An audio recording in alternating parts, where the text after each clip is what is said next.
Assalamualaikum warahmatullahi wabarakatuh. Nama saya Ramzakisti Al-Hakiki. Dan saya Nabil Mutaroki. Dalam video ini kami akan membahas tentang ulasan singkat tentang sejarah Nahdlatul Ulama dan apa sih Nahdlatul Ulama itu. Tugas ini dibuat untuk memenuhi tugas mata kuliah sejarah pendidikan Islam. Langsung saja mulai kita bahas. Dan dalam video ini kami mengangkat 4 pembahasan atau 4 poin yang kami rasa penting untuk dibahas. Yang pertama yaitu apa sih Nahdlatul Ulama itu? Yang kedua, kapan berdirinya atau lahirnya Nahdlatul Ulama? Yang ketiga, siapa saja pendiri Nahdlatul Ulama itu? Seperti yang kita ketahui bahwa Nahdlatul Ulama itu didirikan oleh 3 tokoh besar yang mempelopori berdirinya Nahdlatul Ulama, yaitu Kiai Haji Hasyim Asy'ari, Kiai Haji Bapas Buwo, dan Kiai Haji Bisri Samsuri yang akan kita bahas pada slide selanjutnya. Dan poin yang terakhir adalah apa saja pedoman Nahdlatul Ulama itu. Oke, pembahasan selanjutnya. Yang pertama yaitu pengertian Nahdlatul Ulama. Nahdlatul Ulama adalah organisasi Islam terbesar yang ada di Indonesia yang didirikan pada tanggal 31 Januari 1926 di kota Surabaya. Nahdlatul Ulama atau lebih seringnya atau lebih populer disingkat dengan singkatan NU merupakan gerakan Islam yang berkomitmen untuk memperkuat ajaran Islam yang tradisional serta menjaga persatuan umat muslim serta juga berperan aktif dalam pembangunan sosial dan politik di Indonesia. Jadi selain Muhammadiyah, PSII, dan HTI, ini adalah sebuah organisasi Islam yang termasuk dalam kategori yang besar atau yang populer di Indonesia. Oke, slide selanjutnya.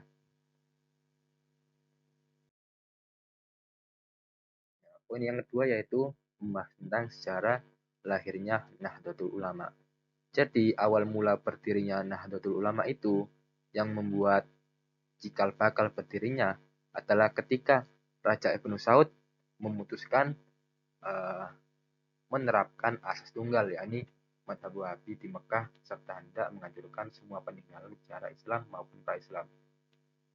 Dan uh, kaum pesantren di Indonesia merasa tidak setuju dengan keputusan tersebut, dan karena kaum pesantren ini memiliki dorongan dan minat yang kuat untuk melestarikan kebebasan bermadhab dan melestarikan peninggalan Nabi, maka kaum pesantren ini membuat delegasi sendiri yang dinamai dengan Komite Hijaz yang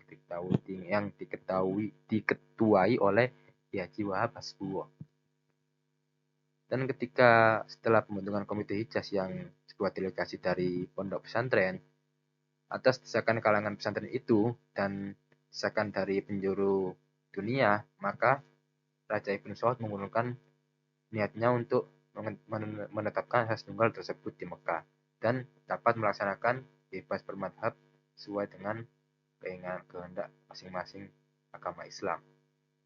Dan dari kejadian tersebut, sebagai organisasi yang bersifat embrional atau sebuah cikal bakal, maka setelah itu dirasa ulama di Indonesia perlu untuk membentuk organisasi yang lebih mencakup dan lebih sistematis untuk mengantisipasi perkembangan zaman.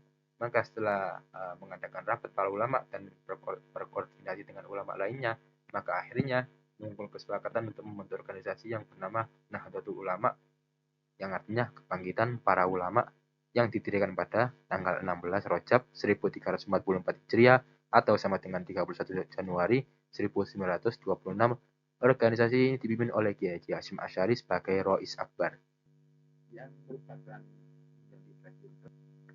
Selanjutnya, kita akan membahasnya. Kali ini saya akan menerangkan tentang pendiri NU. Ada 3 pendiri NU yang paling terkenal, yaitu Kiai Haji Hasyim Asy'ari, Kiai Haji Bisri Samsuri, dan Kiai Haji Hasbuwo. Yang pertama, Kiai Haji Hasyim Asy'ari lahir pada tanggal 14 Februari. Tepatnya ia lahir pada 14 Februari 1871 Masehi, yang bertepatan dengan Selasa Kliwon 24 Zulqa'dah 1287 Hijriah di Kabupaten Jombang.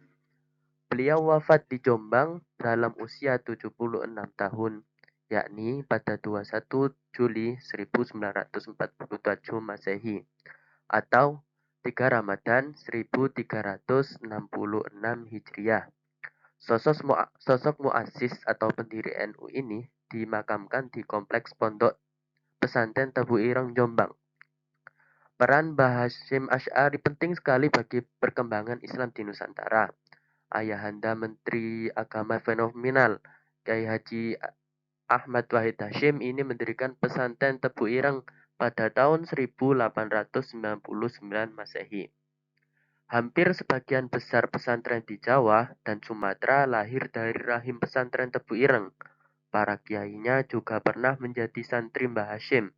Selain itu, Hadratus Syekh Kiai Haji Muhammad Hasyim Asy'ari juga berperan penting dalam perjuangan kemerdekaan Indonesia.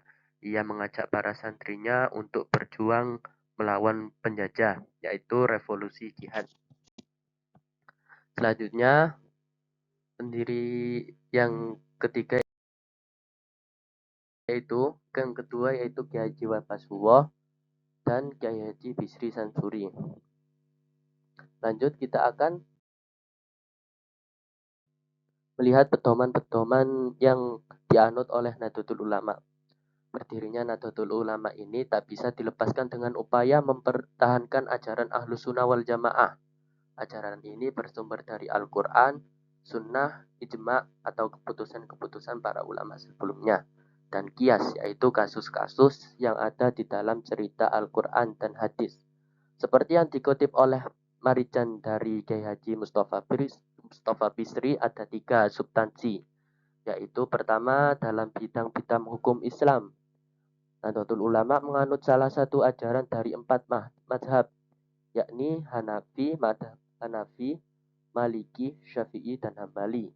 Yang dalam prakteknya para kiai NU menganut kuat mazhab Syafi'i. Yang kedua, bidang tauhid.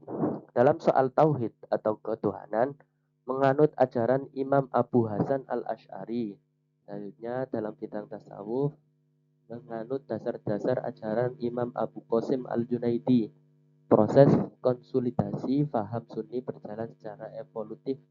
Pemikiran Sunni dalam bidang teologi bersikap eletik, yaitu memilih salah satu pendapat yang benar. Selanjutnya, saya akan menyebutkan lembaga-lembaga dalam naungan Nahdlatul Ulama. Sendiri ada banyak sekali, RMNU, RMNU, LPMNU, SBUMI, LFMU, NU Care Lacisnu, LTNU, Laksasdam, LPNU, LPPINU, LPPNU, LPMNU, LPNU, LPPNU, dan LKNU. Ya, dan berakhir sudah pembahasan dalam video ini. Terima kasih sudah menonton. Saya Ramzaki Al-Hakiki. Dan saya Nabil Mutaroki. Bila ada kesalahan dalam video ini, kami mohon maaf sebesar-besarnya. Dan bila benar-benar menemukan kesalahan, silakan tulis di kolom komentar. Terima kasih, sekian. Assalamualaikum Warahmatullahi wabarakatuh.